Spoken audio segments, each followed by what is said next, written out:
Dear students, class 9th maths chapter 8 exercise 8.1 का question number 4 solve करते हैं। Question number 4 में हमको कहा गया है A B C D is a rectangle in which diagonal A C bisects angle A as well as angle C. Means A B C D एक rectangle है जिसका diagonal A C angle A को भी bisect कर रहा है और angle C को भी बाइसेक्ट कर रहा है। It means angle 1 equal to angle 2 and angle 3 equal to angle 4। ये हमको गिवन है। फिर हमको प्रूव करना है A B C D is a square. तो इसका हम पहला पार्ट सॉल्व करते हैं।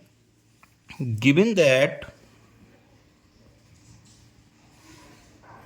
हमको गिवन है एंगल 1 इक्वल टू एंगल 2, ये हमको गिवन है क्योंकि एंगल ए बाइसेक्ट हो रहा है, और एंगल 3 इक्वल टू एंगल 4 क्योंकि एंगल सी बाइसेक्ट हो रहा है। एंगल 3 इक्वल टू एंगल 4 हमको प्रूव करना है। To prove A B C D is a square. अब मैं बात आपको बता दूं A B C D square हम प्रूव कैसे करेंगे। Actually A B C D हमको क्या बोला गया, रेक्टेंगल है, और अगर कोई रेक्टेंगल जिसकी एडजेसेंट साइड्स इक्वल होती हैं तो वो स्क्वायर हो जाता है। तो हमें क्या करना है, इसकी एडजेसेंट साइड्स जैसे A B equal to B C, या फिर B C equal to C D, या फिर C D equal to D A, इनको हम इक्वल प्रूव कर दें तो ये स्क्वायर हो जाएगा।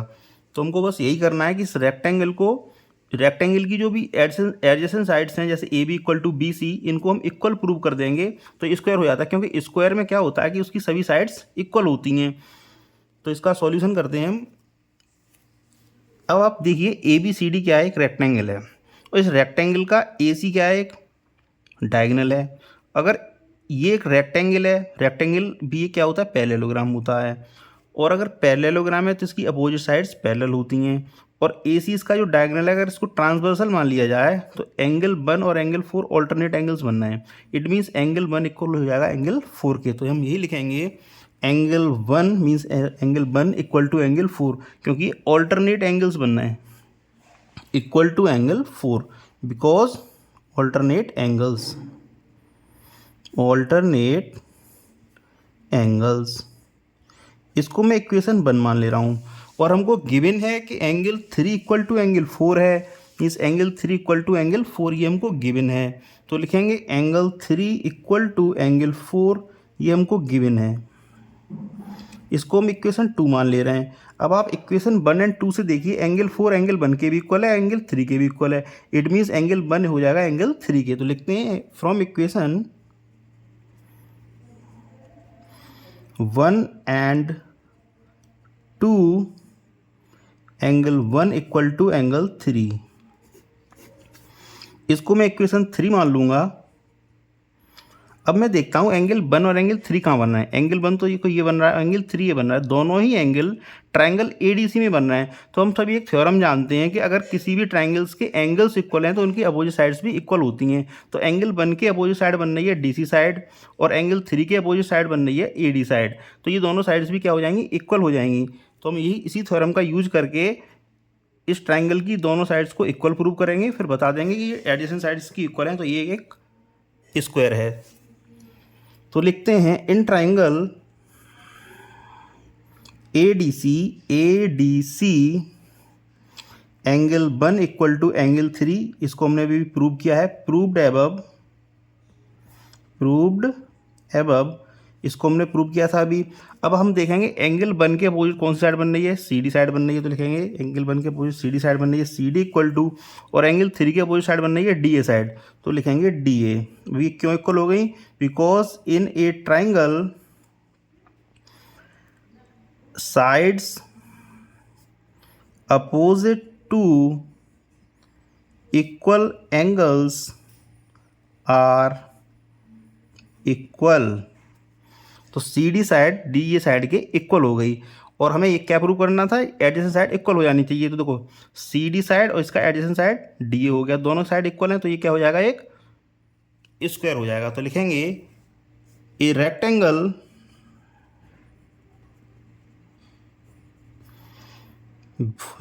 whose adjacent sides are equal is a square, hence ABCD is a square। ABCD को हमने स्क्वायर प्रूव कर दिया था। अब वो रेक्टेंगल क्या है, स्क्वायर है, तो मैंने इस स्क्वायर का फिगर ड्रॉ कर लिया है। ABCD एक स्क्वायर ड्रॉ कर लिया है जिसका मैंने डायगोनल BD बना लिया है। और हमें प्रूव करना है कि डायगोनल BD एंगल B को भी बाइसेक्ट करेगा और एंगल D को भी बाइसेक्ट करेगा। तो हमें प्रूव क्या करना होगा, एंगल 5 एंगल 6 के इक्वल हो जाना चाहिए क्योंकि एंगल B बाइसेक्ट हो रहा है, और एंगल 7 एंगल 8 के इक्वल हो जाना चाहिए क्योंकि एंगल D बाइसेक्ट हो रहा है।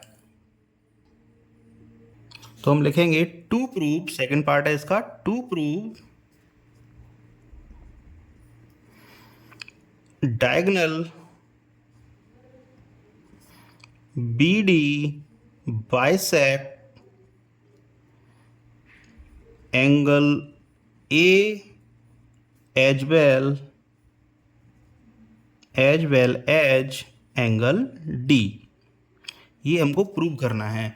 अब आप देखिए, जैसे AB और CD पैरेलल्स हो गई तो BD इसका क्या हो जाएगा, ट्रांसवर्सल लाइन। BD जो डायगोनल है इसकी ट्रांसवर्सल लाइन हो जाएगी। तो हम बोल सकते हैं एंगल 5 और एंगल 8, देखो एंगल 8 ये बन रहा है, एंगल 5 ये बन रहा है, तो ये दोनों ऑल्टरनेट एंगल्स बन रहे हैं और ये दोनों इक्वल हो जाएंगे क्योंकि दोनों ये ऑल्टरनेट एंगल्स है। तो लिखेंगे angle 5 equal to angle 8 because alternate angles, alternate angles. अब आप ट्राइंगल देखिए, ट्राइंगल ADB, ट्राइंगल ADB, इस ट्राइंगल में आप देखिए AB साइड AD साइड के इक्वल हो जाएगी क्योंकि ये स्क्वायर है। तो हम लिखेंगे AB इक्वल टू AD, क्यों इक्वल है, बिकॉज साइड्स ऑफ स्क्वायर हैं, ये साइड्स ऑफ स्क्वायर और स्क्वायर की साइड्स इक्वल होती हैं। अब ट्राइंगल फिर से आप देखिए ADB में, ADB ट्राइंगल में देखिए आप, AB साइड कहाँ हमारी, ये इस AB साइड के एंगल कौन सा अपोजिट बन रहा है, एंगल 7 अपोजिट बन रहा है, और AD साइड के कौन सा एंगल अपोजिट बन रहा है, एंगल 5 अपोजिट बन रहा है। और अगर किसी ट्राइंगल के साइड्स इक्वल हैं तो उसके अपोजिट एंगल भी इक्वल होते हैं, एक थ्योरम होती है। तो लिखेंगे in triangle ADB AB equal to AD, proved है अब, क्योंकि अभी हम प्रूव किया था इसको। अब AB के अपोजिट कौन सा एंगल बन रहा है वो देखो आप, AB साइड के अपोजिट एंगल 7 बन रहा है, तो लिख सकते हैं एंगल 7, और AD के अपोजिट कौन सा साइड बन रही है, AD साइड के अपोजिट कौन सा एंगल बन रहा है, एंगल 5 बन रहा है, तो लिखेंगे एक एंगल 5। क्यों इक्वल है ये, इसको मैंने इक्वेशन 5 मान लिया है। इक्वल इस वजह से है क्योंकि angles opposite to equal sides are equal. Angle 7 equal to angle 5 कर लिया हमने। हम देखेंगे इक्वेशन 4 को, जो कि एंगल, इसको हमने 4 नहीं माना, लिख लेते हैं इसको इक्वेशन 4 एंड इक्वेशन 5 आप देखिए, आप देखेंगे एंगल 5 है एंगल 8 के इक्वल, और एंगल 5 है एंगल 7 के equal. It means angle 7 and angle 8 equal हो जाएंगे। तो from equation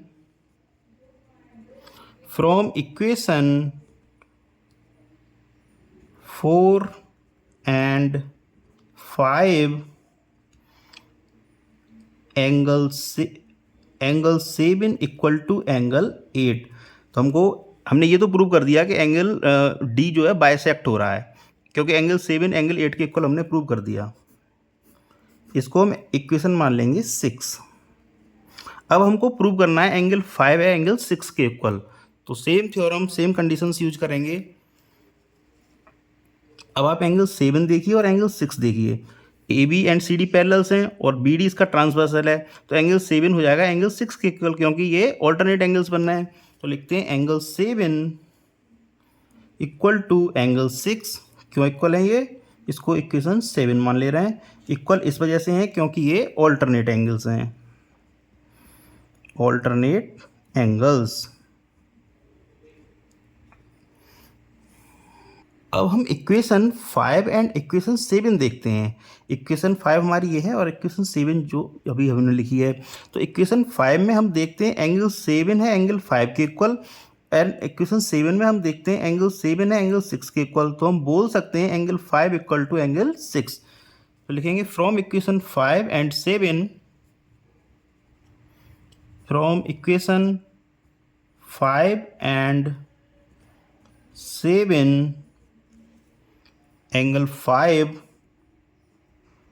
equal to angle 6। यही हमको क्या करना था, प्रूव करना था कि एंगल 5 एंगल बी भी बाइसेक्ट हो रहा है। तो बाइसेक्ट करने के लिए हमें एंगल 5 एंड एंगल 6 को इक्वल करना था, वो हमने करके दिखा दिया। इक्वेशन 6 एंड इक्वेशन 7 के रिजल्ट से हम बोल सकते हैं hence from equation 6 and 7 diagonal